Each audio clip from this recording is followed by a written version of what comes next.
வாய்ந்த அம்சம்தான் இந்த உள்ளம். இந்த உள்ளம் நம்மளுடைய கடந்த கால நினைவுகளை சுமந்து நிற்கின்றது.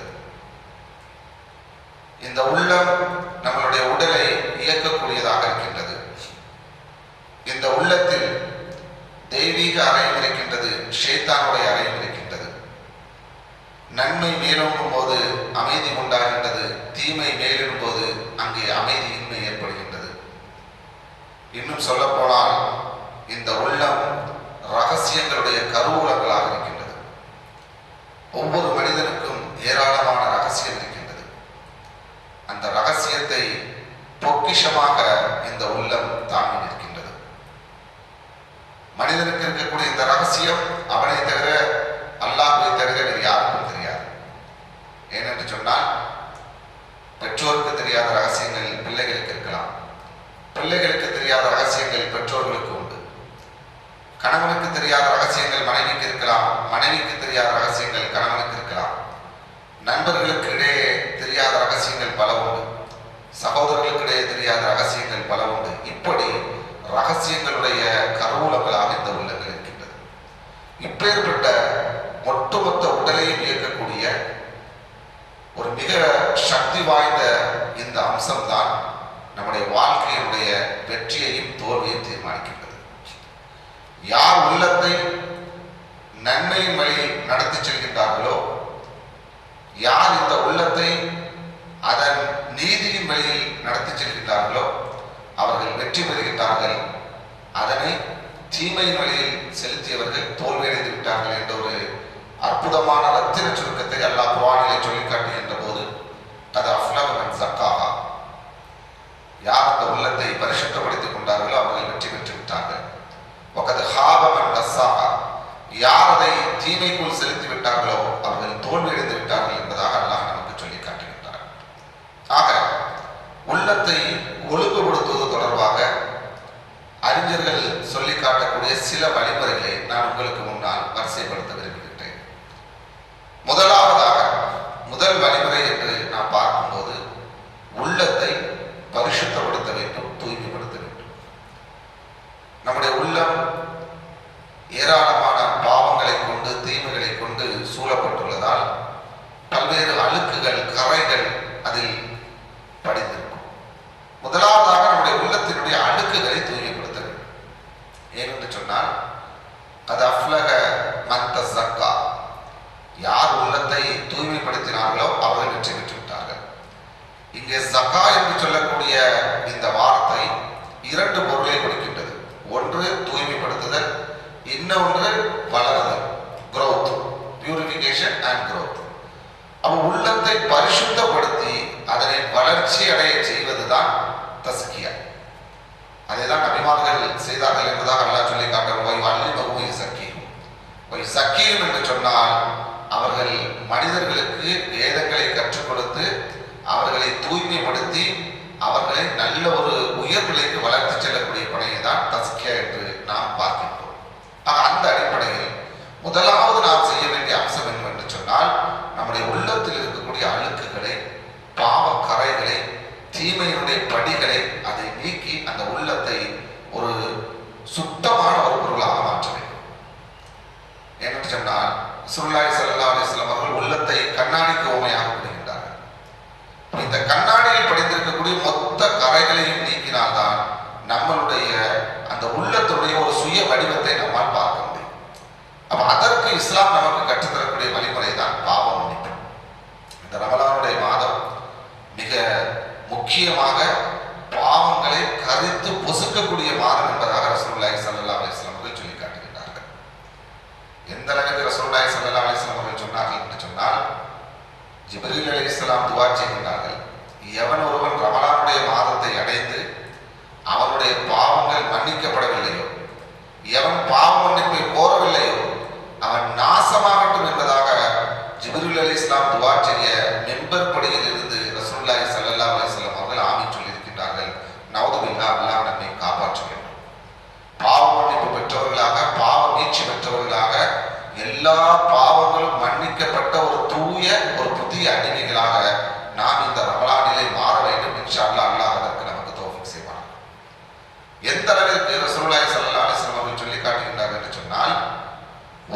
மனிதன் பாவ மன்னிப்பு அல்லாஹ்விடத்தில் கேட்கும் போது அவன் எவ்வளவு தூரம் சந்தோஷப்படுகின்றான் நமக்கு வரலாறு தெரியும். ஒரு நபர் ஒட்டகத்திலே உணவு பையையும் தண்ணீர் பையும் கொண்டு வருகின்றார். மதிய நேரம் இலைப்பாறுவதற்காக மரத்தில் இறங்குகின்றார். திடீரென்று முழித்து பார்க்கின்றார், ஒட்டகத்தை காணவில்லை. வலப்புறமாக செல்கின்றார், அந்த குன்றின் மீது ஏறி தேடுகின்றார், கிடைக்கவில்லை. இடதுபுறமாக செல்கின்றார், அந்த குன்றின் மீது ஏறுகின்றார், கிடைக்கவில்லை.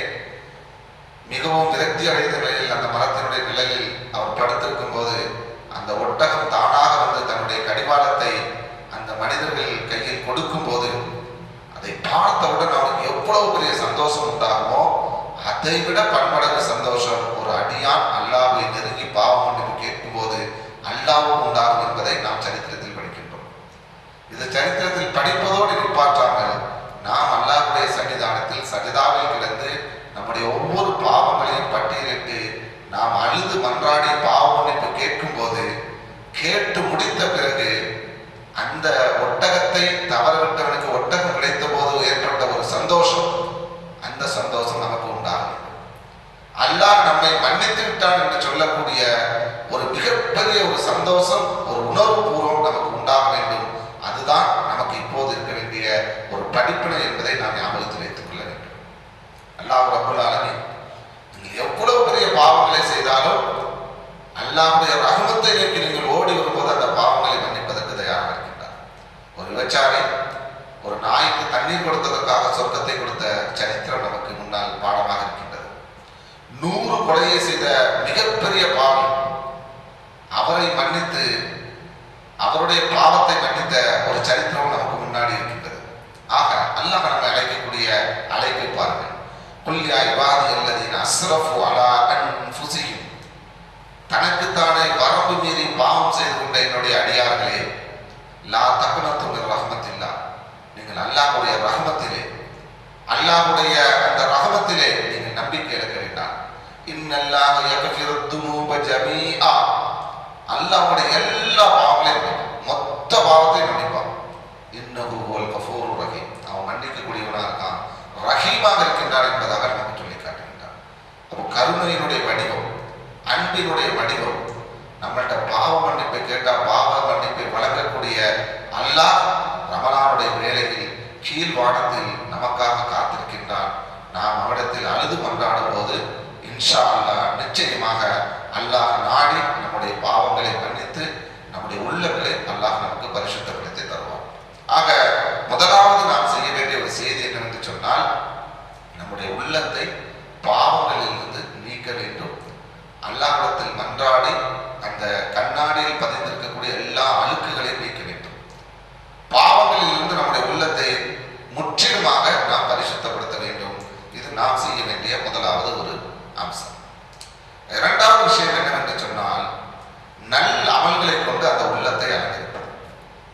ஒரு கண்ணாடி கோடை இருக்கின்றது என்று சொன்னால் அதில் உள்ள அழுக்குகளை நன்றாக கழுவி துடைத்து வைத்துவிட்டு அதில் நல்ல அழகிய மனம் கொண்ட பூச்செடிகளை வைத்து அதை பார்க்கும்போது எவ்வளவு அழகாக ரம்மியமாக நமக்கு காட்சி தருமோ, அதே போல அழுக்கு நிரம்பியிருந்த அந்த உள்ளத்தை அழுக்கை அகற்றி தூய்மைப்படுத்தியதற்கு பிறகு அதில் நாம் சில நறுமணங்களை உண்டாக்கக்கூடிய, கவர்ச்சிகளை தரக்கூடிய, நல்ல செடி கொடிகளை நடக்கூடிய வகையில் அதில் நல்ல அமல்களை கொண்டு நாம் அலங்கரிக்க வேண்டும். இது இரண்டாவது விஷயம்.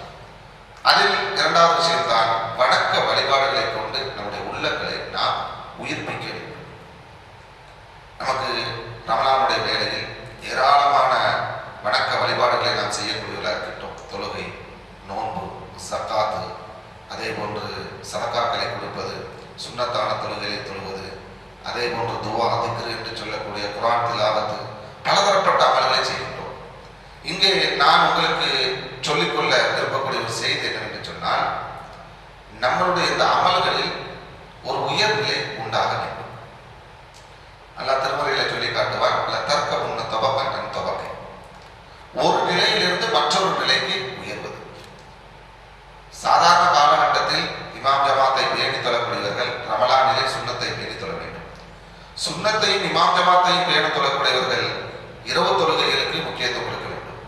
இரவு தொழுகையும் முக்கியத்துவம் கொடுத்து தொழுது வரக்கூடியவர்கள் இரவு தொழுகையை நீண்ட நேரம் நின்று அல்லாஹ்விடத்திலே ரசித்து ருசித்து கொள்ளக்கூடிய ஒரு கட்டத்தை நோக்கி வர வேண்டும். இதே போன்று குர்ஆனுடைய திலாவத்தை ஓதிக்கொண்டிருக்கக்கூடியவர்கள் தர்ஜுமாவை படிக்க வேண்டும். தர்ஜுமாவை படித்து முடித்தவர்கள் தஃப்சீரை படிக்க வேண்டும். தஃப்சீரை படித்து முடித்தவர்கள் ஆய்வுக்குட்படுத்தி சமகாலத்தில் குர்ஆன் எனக்கு என்ன ஒரு படிப்பினையை தருகின்றது என்பதை படிக்க வேண்டும். ஏனென்று சொன்னால் ஒரு அறிஞர் சுட்டிக்காட்டினார், குர்ஆனுக்கு மிகச்சிறந்த தஃப்சீர் பரிசுத்தமான உள்ளம்தான். பரிசுத்தமான உள்ளத்தோடு நாம் விளக்க உரைகளுடைய பின்னணிகளோடு குர்ஆனை சமகாலத்திற்கு பொருந்தி பார்க்கும்போது நமக்கு தேவையான படிப்பினைகளை பாடங்களை நிச்சயமாக அந்த குர்ஆன் நமக்கு கொடுக்க காத்திருக்கின்றது. இதே போன்ற திக்ர் வெறும் நாவால் மொழியக்கூடியவர்கள் அதனுடைய அரபியினுடைய அர்த்தத்தை உணர்ந்து உள்ளத்தால் மொழிய வேண்டும். அதே போன்ற துவா, சாதாரணமாக நுனிப்புள் மேயக்கூடிய துவாவை விட்டுவிட்டு அழுது மன்றாடி சஜதாவிலே நீண்ட நேரம் அழுது மன்றாடி துவா செய்யக்கூடியவர்களாக மாற வேண்டும். ஆக நம்முடைய வணக்க வழிபாடுகளில் ஒரு அடுத்த கட்டத்தை நோக்கி நாம் நகர்ந்து கொண்டே இருக்க வேண்டும். இதுதான் தர்க்க உண்ண தொபக்கன் தொபக்கு, ஒரு நிலையிலிருந்து மற்றொரு நிலைக்கு உயர்தல் என்பதை நாம் புரிந்து கொள்ள வேண்டும். ஏனென்று சொன்னால் இப்படி அடுத்தடுத்த படிக்கட்டுகளை ஏறி செல்லும் போதுதான் அந்த இபாதத்திலே நமக்கு ஆர்வம் இருக்கும், ஒரு கட்டுக்கடங்காத ஒரு ஆசை இருக்கும். ஒன்று போல எப்போதும் இருக்கும்போது அதில் ஒரு கட்டத்திற்கு மேல நமக்கு ஒரு ஆர்வமும் ஆசையும் இல்லாத ஒரு சூழ்நிலை ஏற்பட்டுவிடும். ஆக ஒரு உயர்நிலை இலக்கை அடைவதற்காக கட்டம் கட்டமாக நம்முடைய தொழுகை, நோன்பு, அதே போன்று நம்முடைய குர்ஆனுடைய விஷயங்களில் நாம் அடுத்தடுத்த கட்டத்தை நோக்கி நகர வேண்டும். ஆயிஷா ரலியல்லாஹு அன்ஹா அவர்கள் சொல்லி காட்டினார்கள், குறைவான அமலாக இருந்தாலும் தொடர்ந்து செய்வதுதான் அல்லாஹ்வுக்கு மிகவும் பிடிக்கும். ரசூலுல்லாஹி ஸல்லல்லாஹு அலைஹி வஸல்லம் அவர்கள் சொன்ன ஒரு செய்தி. அதோடு ஆயிஷா ரலியல்லாஹு அன்ஹா சொல்லக்கூடிய ஒரு செய்தி என்னவென்று சொன்னால், நற்செயல்களை புரிவதில் இயன்ற வரை அதனுடைய இறுதி எல்லையை நீங்கள் அடைந்து. ஒவ்வொரு அமலுக்கும் ஒரு இறுதி எல்லை இருக்கு. அதை நாம் தொடும்போதுதான் அதனுடைய ஒரு சுவை நமக்கு தெரியும். அதனுடைய சுவையை ஸல்லல்லாஹு அலைஹி வஸல்லம் உணர்ந்தார்கள், சஹாபாக்கள் உணர்ந்தார்கள். அதனால்தான் ஸல்லல்லாஹு அலைஹி வஸல்லம் சொன்னாங்க, என்னுடைய கண் குளிர்ச்சி தொழுகை இருக்கிறது. ஸல்லல்லாஹு அலைஹி வஸல்லம் இஷா தொழுகை முடித்துவிட்டு தொழுதார்கள் என்று சொன்னால் ஃபஜருடைய வேலை வரைக்கும் ஸல்லல்லாஹு அலைஹி வஸல்லம் அவர்கள் தொழுது கொண்டே இருந்தார்கள் என்ற ஒரு சரித்திர குறிப்பை நாம் பார்க்கின்றோம். சஹாபாக்கள் மட்டும்தான் இரவு நேரங்களில் ரம்மியமான அந்த நேரத்தில் குர்ஆனை ஓதி தொழ ஆரம்பித்தார்கள் என்று சொன்னால் தலைவிலோ தோளிலோ வந்து பறவைகள் நின்றால் கூட தெரியாத அளவிற்கு தொழுகையில் அவர்கள் இன்பம் காண ஆரம்பித்துள்ளார்கள். அப்ப அந்த தொழுகையினுடைய அந்த ஒரு இறுதி எல்லையை அவர்கள் அடையப்பைதான் அவர்களுக்கு அப்படிப்பட்ட ஒரு சந்தோஷம், கண்குளிர்ச்சி அதில் கிடைத்ததை நாம் பார்க்கின்றோம். ஆக நாம் அந்த அளவிற்கு உயர வேண்டும். அப்ப நம்மளுடைய நிலை, நாம் எந்த இடத்தில் இருக்கின்றோம் என்பதை நாம் மீளாய்வு உட்படுத்தி நாம் அடுத்தடுத்த கட்டத்தை நோக்கி செல்ல வேண்டும். ஒரே அடியாக நம்மால் செல்ல இயலாது. ஒரு வித்து செடியாகி மரமாவதற்கு காலம் பிடிப்பது போன்று நம்முடைய உள்ளமும் தற்போதைய நம்முடைய நிலையிலிருந்து நாம் ஒரு உயர்நிலை அடைவதற்கு கட்டம் கட்டமான வளர்ச்சி என்பது தேவைப்படுகின்றது. நம்முடைய வணக்க வழிபாடுகளில் இந்த ஒரு வளர்ச்சி உண்டாகும் போது இன்ஷா அல்லாஹ் நல்ல ஒரு உயர்நிலையை நம்மால் அடைய முடியும். அதிலும் குறிப்பாக இதனுடைய ஒரு இம்பாக்ட் என்னவென்று சொன்னால், நாம் வளர்வதை நம்மால் உணர முடியும். நமக்கே நம்மளை ரொம்ப பிடிக்கும். அந்த அளவுக்கு உண்டான ஒரு நிலையை நோக்கி நாம் உருவாக வேண்டும். அதற்கு இந்த ரமலான் நமக்கு ஒரு மிகச்சிறந்த முத்தாய்ப்பாக இருக்கின்றது. ரமலானுடைய ஒரு 14 நோன்புகள் முடிந்திருக்கிறது என்று சொன்னால் இன்னும் ஒரு பாதி ரமலான் நமக்காக காத்திருக்கின்றது. இதுவரைக்கும் நம்முடைய நிலைகளை நாம் ஒரு மீளாய்வு உட்படுத்தி இனி வரக்கூடிய நாட்களில் ஒரு கட்டம் கட்டமான வளர்ச்சி, லைலத்துல் கத்ர் இரவை அடையும் போது இன்ஷா அல்லாஹ் நாம் ஒரு நல்ல ஒரு உயர்நிலையை இந்த இபாதத்தின் ஊடாக அடைய வேண்டும் என்பதை நான் எனக்கும் உங்களுக்கும் உபதேசமாக சொல்லிக்கொள்ள ஆசைப்படுகின்றேன். அதே போல மூன்றாவது ஒரு வழிமுறை என்னவென்று சொன்னால், நம்மளுடைய அந்த நிலையை நாம் தக்க வைத்துக் கொள்வதற்கு அல்லாஹ்வுடைய ஏவல் விளக்கல்களில் கவனமாக இருக்க வேண்டும். பரிசுத்தமான உள்ளம், இபாதத்துகளை கொண்டு அலங்கரிக்கின்றோம். அதனை கட்ட கட்டமாக உயர்நிலைக்கு அழைத்து செல்லும் போது இங்கே நாம் ஹராமை உள்ளே செலுத்தினோம் என்று சொன்னால் அங்கே நமக்கு சில தடைகள் ஏற்பட்டுவிடும். ஏன்னா அல்லாஹ் ரொம்ப தெளிவா இருக்கிறான், பரிசுத்தமானதை மட்டுமே நான் அங்கீகரிப்பேன். தொய்யிபா அப்படிங்கிறது அல்லாஹ் குர்ஆன்ல பயன்படுத்தக்கூடிய வார்த்தை. நாம் மனுஷன்கிட்ட இருந்து எந்த நல்லமல் செய்தாலும் அதுல பரிசுத்தம் இருந்தால் மட்டும்தான் ஏத்துக்கிறங்கிற விஷயத்தை நமக்கு வந்து சொல்லி காட்டுறோம். அப்ப அந்த அடிப்படையில ஹராம் கலக்காத அல்லாஹ்வுடைய விலக்கல்கள் விஷயத்துல கவனமா இருக்கும். ஹராம் ஒரு விஷயத்துல வந்துட்டுன்னு சொன்னா நம்முடைய துவா ஒரு ஜான் கூட மேல போகாது. ஸல்லல்லாஹு அலைஹி வஸல்லம் சொல்லி காட்டக்கூடிய ஒரு செய்தி. அப்போ பரிசுத்தமான உள்ளத்தை மீண்டும் களங்கப்படுத்தக்கூடிய, கரைப்படுத்தக்கூடிய, தடைப்படுத்தக்கூடிய, உயர்நிலையிலிருந்து நம்மளை மீண்டும் கீழ் இறக்கக்கூடிய ஹராமில் நாம் ஈடுபட்டு விடக்கூடாது, பாவங்களில் ஈடுபட்டு விடக்கூடாது. பொய், கோல் இது போன்ற ஏராளமான கெட்ட குணங்கள் நம்மிடம் வராத வகையில் நாம் நம்முடைய நிலைகளை தக்க வைத்துக் கொள்ள வேண்டும். அதில் குறிப்பாக இஸ்லாம் சொல்லக்கூடிய ஒரு உன்னதமான பண்பு தான் இஹ்சான். இஹ்சான் என்று சொன்னால் நமக்கு எல்லாம் தெரியும் தான். அல்லாஹ் பார்ப்பது போல் வணங்க வேண்டும், இல்லை என்று சொன்னால் நான் அல்லாஹ்வை பார்த்து கொண்டிருக்கிறேன் என்பது போல் வணங்க வேண்டும். இது எல்லாத்தையும் தாண்டி இஹ்சான் என்று சொன்னால் அளவுற செயல்படுத்துவது, ரொம்ப நேர்த்தியா செய்வது. நம்முடைய வணக்க வழிபாடுகள்ல தொழுகையா இருக்கட்டும், குர்ஆன் ஓதுறதா இருக்கட்டும், துஆவா இருக்கட்டும், திக்ரா இருக்கட்டும், நம்முடைய குணமா இருக்கட்டும், இது எல்லாமே பர்ஃபெக்டா இருக்கணும், ரொம்ப நேர்த்தியா இருக்கணும், ரொம்ப ஹானஸ்டா இருக்கணும், ரொம்ப பியூட்டிஃபுல்லா இருக்கணும். இதுதான் இஹ்சான். இப்பேற்பட்ட இஹ்சானை கொண்டு நாம் நம்முடைய உள்ளத்தை ஒரு தக்க வைக்க வேண்டும், உயர்நிலைக்கு அழைத்து செல்ல வேண்டும். இறுதியான ஒரு வழிமுறை தான் இரண்டு உபதேசிகளை ஸல்லல்லாஹு அலைஹி வஸல்லம் சொல்லி தருகின்றார்கள். மனிதனுக்கு இரண்டு சிறந்த உபதேசிகள் உண்டு. ஒன்று மரணம், இன்னொன்று குர்ஆன். குர்ஆனை ஓதுவதன் மூலமாக ஈமான் அதிகரித்துக் கொண்டே இருக்கும். இது குர்ஆன் மனிதனுக்கு கொடுக்கக்கூடிய ஒரு மிகப்பெரிய சக்தி.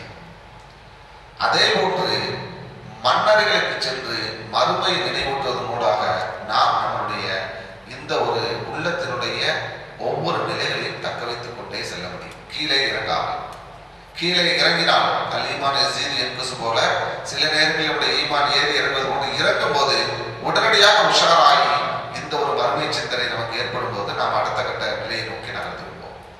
இரண்டாவது விஷயம் அல்லாஹ்வுடைய அத்தாட்சிகளை சிந்திப்பது. வீதிக்கு வருவது, வானங்களை பார்ப்பது, விண்மீன்களை, விண்வெளி மண்டலங்களை, பிரபஞ்சத்தினுடைய ரகசியங்களை, அதனுடைய அறிவியல் விஞ்ஞானங்களை, இதை நாம் ஊன்றி படிக்கும் போது நம்முடைய கல்வியினுடைய அடி ஆழத்திலிருந்து வார்த்தை வரும். சுப்ஹானல்லாஹ், அல்ஹம்துலில்லாஹ், அல்லாஹ். அது நம்முடைய ஈமானை அதிகரித்துக் கொண்டே செல்லும். ஆயிஷா ரலியல்லாஹு சொல்லி காட்டினார்கள், இன்ன ஃபீ ஹல்கிஸ் ஸமாவாத்தி வல் அர்தி வக்திலாஃபில் லைலி வன் நஹாரி லஆயாத்தின் லிஉலில் அல்பாப் என்று சொல்லக்கூடிய ஆல் குர்ஆனுடைய 190 200 வசனம். இந்த வசனம் முழுக்க முழுக்க அந்த இன்ன ஃபீ ஹல்கிஸ் ஸமாவாத்தி அந்த ஆயத்தை பொறுத்த வரைக்கும் வானம், பூமி, இரவு பகலை குறித்த எல்லா செய்திகளையும் பதிவிடுங்க சொல்லிவிட்டு சொன்னார்கள். இந்த வசனத்தை படித்துவிட்டு எவன் ஒருவன் அல்லாஹ்வுடைய அத்தாட்சியை சிந்திக்கவில்லையோ அவனுடைய ஈமான் சரியாக இருக்காது என்ற பொருளோட உண்டான ஒரு செய்தியை அவர்கள் சொல்லி காட்டக்கூடியதை நாம் பார்க்கின்றோம். தினமும் இந்த வசனத்தை ஓத வேண்டும் என்பதாக ரசூலுல்லாஹி ஸல்லல்லாஹு அலைஹி வஸல்லம் சொல்லி காட்டுகின்றார்கள். இந்த வசனத்தை ஓத வேண்டும், அல்லாஹ்வுடைய அத்தாட்சிகளை சிந்திக்க வேண்டும், அதனுடைய பின்னணி அறிவியல் விஞ்ஞான குறிப்புகளை படிக்க வேண்டும். அப்போதுதான் நம்முடைய கல்வியினுடைய அடி ஆழத்திலிருந்து ஈமான் அதிகரிப்பதை நம்மால் உணர முடியும். குர்ஆனை வாசிக்க வேண்டும், அதனூடாக நம்முடைய ஈமானை நாம் அதிகரித்துக் கொள்ள வேண்டும். இது நம்முடைய இந்த உள்ளத்தினுடைய நிலைகளை தக்க வைத்துக் கொள்ள வேண்டும். ஆக உள்ளத்தை ஒழுங்குபடுத்துவது தொடர்பாக முதலில் நாம் பரிசுத்தப்படுத்த வேண்டும். நல்ல அறங்களால், நன்மைகளால், வணக்க வழிபாடுகளால் நாம் அதனை அலங்கரிக்க வேண்டும். அதனை தக்க வைப்பதற்கு வேற எந்த பாவங்களும் எந்த ஹராமும் அதில் தடை செய்துவிடாத வகையில் மிக கவனமாக இருக்க வேண்டும். மேலும் இந்த ஈமான் ஏறி இறங்கக்கூடிய நிகழ்வுகளில் அது கீழ் இறங்கும் போது அதை ஏற்றம் செய்யக்கூடிய வகையில், அடுத்தடுத்த கட்டத்திற்கு வளர்த்து செல்லக்கூடிய வகையில் அல்லாஹ்வுடைய அத்தாட்சிகளை சிந்திப்பது, மன்னர்களுக்கு சென்று மறுமையினுடைய ஞாபகங்களை செய்வது, இது போன்ற நிகழ்வுகளை செய்வதன் மூலமாக இந்த உள்ளத்தை உயிர்ப்புடனும் ஒரு நல்ல அழகிய முறையில் சீர்படுத்த முடியும், உள்ளத்தை ஒழுங்குபடுத்த முடியும். அதற்காக இந்த ரமலானுடைய மாதத்தை பிரயோஜனமாக கழித்த நல்ல அடியார்களாக அல்லாஹ் என்னையும் உங்களையும் ஆக்கி அருள் புரிவானாக. அநியாயக்கார ஆட்சிக்கு எதிராக குரல் எழுப்புவதே தீமையை தடுக்கும் முதல் தரம். நாமும் நம்முடைய சந்ததியும் சுதந்திரம், நீதி, பாதுகாப்போடு வாழ நமது முன்னோர்களும் முப்பாட்டன்களும் உடல், பொருள், ஆவி என அனைத்தையும் இழந்து வெள்ளையனை வீழ்த்தி போராடி பெற்ற நமது இந்தியாவை, வேற்றுமையில் ஒற்றுமை கொண்ட பன்முக தேசத்தை கொள்ளைப்புறமாக நுழைந்து வர்ணாசிரமம் எனும் நாசகார இந்து ராஷ்டிராவை உருவாக்க நினைக்கும் பாசிசத்தை RSS எனும் சங்க பரிவாரத்தின் சப்த நாடிகளை ஒடுக்கி தேசத்தை மீட்கவே இந்த இணையதள மாநாடு. மோடியின் 2ஆம் கால ஆட்சியில் இந்து ராஷ்டிராவிற்கான செயல் திட்டங்கள் முன்பை காட்டிலும் மிக வேகமாக நடைபெற்று வருகின்றது. 2025 இந்து ராஷ்டிரா எனும் பாசிசத்தின் இலக்கை நோக்கி வேகமாக செயல்படுவதை நம்மால் காண முடிகின்றது. இந்து ராஷ்டிராவின் முதல் இலக்கு இந்த தேசத்தை நேசிக்கும், தேசத்தின் பன்முகத்தன்மை காக்க போராடும் முஸ்லிம்கள், சமூக ஆர்வலர்கள் மற்றும் நடுநிலை ஜனநாயகவாதிகள்தான். அதனால்தான் முஸ்லிம்கள் மற்றும் ஏனைய ஜனநாயக சக்திகளுக்கு எதிராக பாசிச பாஜக அரசின் அராஜக நடவடிக்கைகள் இந்த கொடூர கொரோனா சோதனை காலகட்டத்திலும் தலைவிரித்து ஆடுகின்றது. இந்த நெருக்கடியான சூழ்நிலைகளிலும் கூட நமது பாசிச எதிர்ப்பு பயணப்பாதையில் பின்தங்கிவிடக்கூடாது என்ற அடிப்படையில் ஊரடங்கு பாசிசம், லாக்டவுன் பாசிசம் என்ற கோஷத்தை முன்வைத்து மோடி அரசின் திரைமறைவு திட்டத்தை தோலுரிப்போம் என்ற அடிப்படையில் பாப்புலர் ஃப்ரண்ட் ஆஃப் இந்தியா இந்த இணையதள மாநாட்டை நடத்துகின்றது. ஊரடங்கு பாசிசத்தை எதிர்த்து உரத்த குரல் எழுப்பும் இந்த இணையதள மாநாட்டிற்கு உங்களின் மேலான ஆதரவினை வழங்கிட வேண்டுமென்றும், நாமும் நமது குடும்பத்தினரும் நமது நண்பர்களும் இந்த இணையதள மாநாட்டை நேரலையாக பார்க்க வேண்டுமென்றும், மேலும் பாசிசத்தை எதிர்ப்பதில் முதன்மையான பங்காளிகளாக கைகோர்க்க வேண்டுமென்றும் அன்போடு அழைக்கின்றோம். வாருங்கள், நீதிக்காக நமது குரல்களை பதிவு செய்வோம்.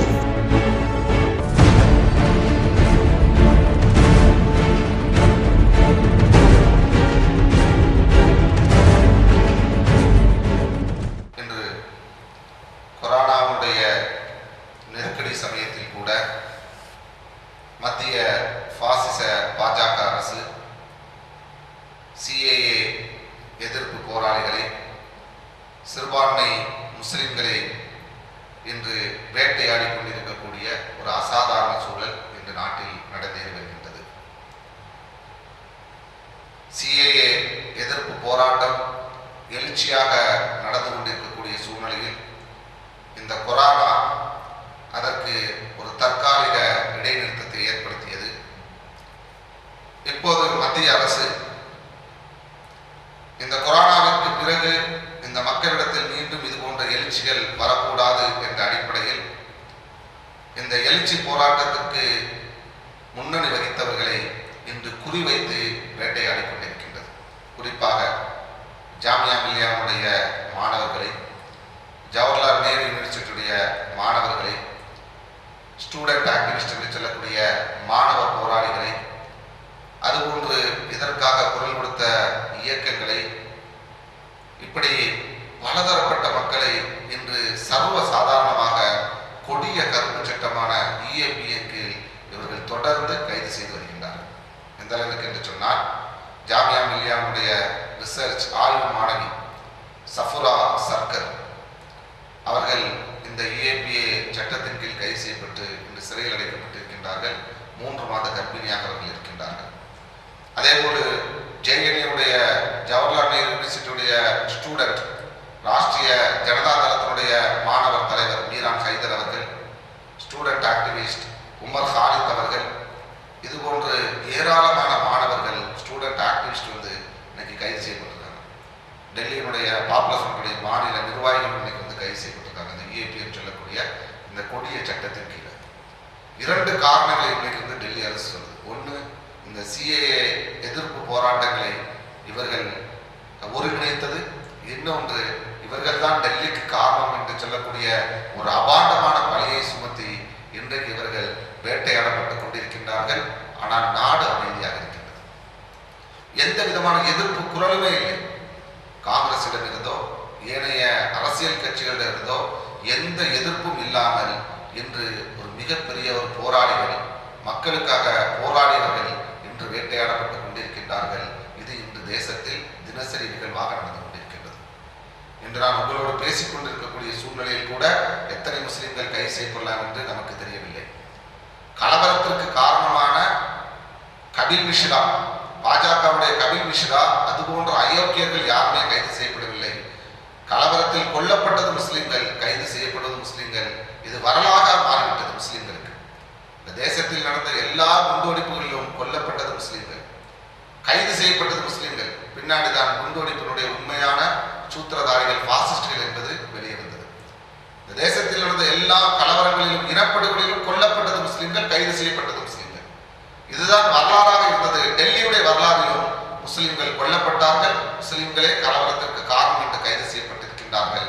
அதோடு கூட சேர்ந்து இந்த சிஏ எதிர்ப்பு போராளிகள் என்று கைது செய்யப்பட்டிருக்கின்றார்கள். மிக மோசமான ஒரு அசாதாரண சூழ்நிலை இன்று டெல்லி யூபியினுடைய அரசாங்கங்கள், மத்திய பாஜக பாசிச அரசு இன்னைக்கு செய்து கொண்டிருக்கக்கூடிய ஒரு சூழ்நிலையை நாம் பார்க்கின்றோம். ஆக இந்த ஒரு அசாதாரண சூழ்நிலையை மக்கள் மன்றத்தில் அம்பலப்படுத்த வேண்டிய ஒரு கடமைப்பாடு நமக்கு இருக்கின்றது. ஏனென்று சொன்னால், இந்த ஊரடங்கு சமயத்தில் கூட முஸ்லிம் வெறுப்பை மேற்கொள்ளக்கூடிய மிக மோசமானவர்கள் பாசிஸ்டுகள் என்பதை இன்று உலகம் அறிந்து கொண்டது. இவர்களை பற்றி தெளிவாக அறிந்து கொள்ளாத அரபுலகம் கூட இன்று இவர்களை குறித்து அறிந்திருக்கின்றது. அவர்கள் தெரிவித்த எதிர்ப்பு, சில நாடுகள் தெரிவித்த எதிர்ப்பு, இன்னைக்கு பிரதமர், RSS தலைவர் மோகன் பகவத், இவருடைய அல்லக்கை எல்லோருமே இன்னைக்கு அப்படியே யூட்டர்ன் அடிச்சு பெல்ட் அடிச்சு இன்னைக்கு மாறி நிற்கக்கூடிய ஒரு செயலை இவர்கள் செய்கின்றார்கள். இவருடைய குணமே என்னன்னு சொன்னா, பிடிச்சா குடுமி எப்படி முடியலைன்னா காலில் விழுந்து அவன் அதெல்லாம் கேவலமே பார்க்க மாட்டான், வெட்கமே பட மாட்டான். இது அவனுடைய குணம், இது பிராமணியத்தினுடைய குணம்னே நம்ம சொல்ல முடியும். அதுதான் இன்னைக்கு என்ன பண்றான், கடுமையாக முஸ்லிம்களுக்கு எதிரான வெறுப்பு பிரச்சாரத்தை செய்யறான். சில எதிர்ப்பு வந்தவுடனே தமக்குண்டான லாபங்கள் நஷ்டமாகி போயிருங்கிற ஒரே காரணத்துக்காக வேண்டி எவ்வளவு நாள் புரிஞ்சு காலில் விழுறதுக்கு தயாருங்கிறதான் இந்த நிகழ்வுகள்லாம் நமக்கு எடுத்துக்காட்டுது. ஆனா அதே நேரத்துல இன்னொரு சைட்ல முஸ்லிம்களை வேட்டையாடுவதையும் அவன் நிறுத்தவில்லை என்பதையும் நாம் மனதில் கொள்ள வேண்டும். ஆக இவருடைய ஒரிஜினல் சுயரூபத்தை நாம் புரிந்து கொள்ள வேண்டும். முஸ்லிம்களை பொறுத்த வரைக்கும் கொரோனாவுடைய காலத்தில் கூட கொரோனா வைரஸிற்கு எதிரான ஒரு போராட்டம், இன்னொரு புறத்துல பாசிச மதவெறியர்களுடைய இந்த மதவெறுப்பு பிரச்சாரத்திற்கு எதிரான போராட்டம் என்று கொரோனாவிலும் கூட நாம் பாசிச எதிர்ப்பு போராட்டத்தை நடத்துறோம்னு சொன்னா, இந்த பாசிசம் இந்த மண்ணில் வீழும் வரைக்கும் தலைமுறை தாண்டி இந்த போராட்டம் தொடரும் என்பதை முஸ்லிம்கள் ஆழமாக மனதில் கொள்ள வேண்டும். ஆக இந்த தருணத்துல தான் பாப்புலர் ஃப்ரண்ட் ஆஃப் இந்தியா இன்னைக்கு இந்த கொரோனாவுடைய காலகட்டத்தில் கூட இந்த பாசிஸ்டுகள் செய்து கொண்டிருக்கக்கூடிய இந்த மறைமுக செயல் திட்டங்களை மக்கள் மன்றத்தில் அம்பலப்படுத்தும் முகமாக, தோலுரிக்கும் முகமாக லாக்டவுன் ஆன்லைன் கான்ஃபரன்ஸ், ஒரு இணையதள மாநாட்டை இந்த பாசிஸ்டுகளுடைய மறைமுக செயல் திட்டத்தை தோலுரிக்கும் முகமாக இன்ஷா அல்லாஹ் மே 10 அன்று காலை 11 மணி அளவில் நடத்த இருக்கின்றது. இந்த இணையதள மாநாட்டில் நாட்டிலே இருக்கக்கூடிய மிகச்சிறந்த செயல்பாட்டாளர்கள், மிகச்சிறந்த அரசியல்வாதிகள் இதில் பங்கேற்று தங்களுடைய கருத்துக்களை பதிவு செய்ய இருக்கின்றார்கள். எனதர்மை சமுதாய சொந்தங்கள், இதை கேட்டுக்கொண்டிருக்கக்கூடியவர்கள், நம்முடைய வீட்டில் இருக்கக்கூடிய அனைவரும் நாம் இந்த ஒரு மாநாட்டிலே இணையதள வழியாக பங்கேற்க வேண்டும். ஒவ்வொரு வீட்டிலும் 1க்கு 10 மொபைல்கள் இருக்கும், அனைத்திலும் இன்டர்நெட் இருக்கின்றது. குடும்பமாக நாம் இந்த மாநாட்டிலே இணையதள வழியாக பங்கேற்று லட்சக்கணக்கான கோடிக்கணக்கான மக்கள் இந்த இணையதள மாநாட்டிலே பங்கேற்று இந்த அக்கிரமத்திற்குள்ளாக்கப்பட்ட, அநீதிக்கு உள்ளாக்கப்பட்ட EAPOனால் நமக்காக போராடிய மக்கள் இந்த சிறையில் இருக்கும்போது அவர்களுக்காக நாம் குரல் கொடுக்க வேண்டும், நம்முடைய குரலை உயர்த்த வேண்டும், நீதிக்கான குரலை உயர்த்த வேண்டும். அதற்காக நாம் இந்த இணையதள மாநாட்டிலே பங்கேற்க வேண்டும். நம்மளுடைய இந்த பங்கேற்பு என்பது அரசுக்கு ஒரு அழுத்தமாக மாறும். வெகுஜன மக்கள் எழுச்சி அரசுக்கு பிடிக்காது. நாம் இணையதளத்தின் மூலமாகவும் நம்முடைய வெகுஜன மக்கள் எழுச்சியை உண்டாக்க முடியும் என்பதை இந்த அரசுக்கு அறிவிக்கும் முகமான ஒரு முதல் துவக்கத்தை இன்று பாப்புலர் ஃப்ரண்ட் ஆஃப் இந்தியா குறித்திருக்கின்றது. இந்த மாநாட்டிலே எல்லா தரப்பு மக்களும், எல்லா அரசியல் இயக்கங்களும், எல்லா ஜமாத்துகளும், எல்லா தரப்பு மக்களும் இந்த மாநாட்டிலே பங்கேற்று அதிகார வர்க்கம் செய்யக்கூடிய இந்த பாசிச மதவெறி அரசியலுக்கு எதிராக நாம் குரல் கொடுக்க வேண்டும். சிறைப்பட்டோரை உடனடியாக அரசு விடுதலை செய்வதற்கு நாம் நம்முடைய குரலை உயர்த்த வேண்டும். இது தொடராமல் தடுப்பதற்காகவும் நம்முடைய குரலை உயர்த்த வேண்டும். அனைவரும் இந்த மாநாட்டிலே திரளாக பங்கேற்க வேண்டும். லட்சக்கணக்கான கோடிக்கணக்கான மக்கள் இந்த மாநாட்டிலே பங்கேற்று நம்முடைய எதிர்ப்பை பதிவு செய்ய வேண்டும் என்ற ஒரு செய்தியையும் இந்த நல்ல தருணத்தில் கேட்டுக்கொண்டு வாஹிர் தவானா அல்ஹம்துலில்லாஹி ரப்பில் ஆலமீன். அஸ்ஸலாமு அலைக்கும்.